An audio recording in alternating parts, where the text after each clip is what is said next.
For a number of years now, interest rates have been topical, and this started basically at the beginning of the COVID pandemic and has continued ever since.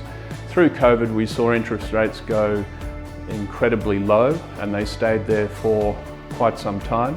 That impacted the value of assets because people were prepared to take less of a risk premium on the interest rate because they were getting a similar premium but on an artificially low rate. At that time we ended up with a number of assets being really overvalued and people overpaid for them at that time.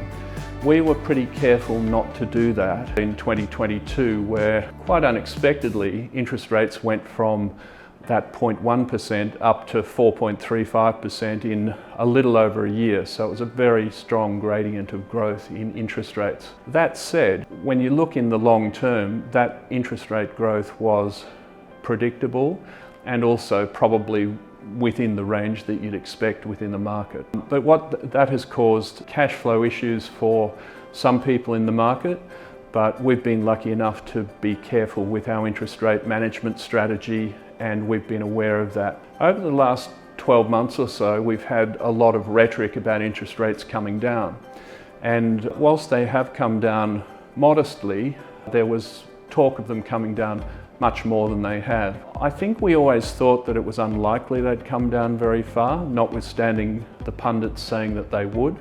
And we've now seen interest rates have peaked and now they're coming down, and they've probably bottomed out somewhere around the level that they are now, maybe one more interest rate cut. That's certainly what the market is telling us.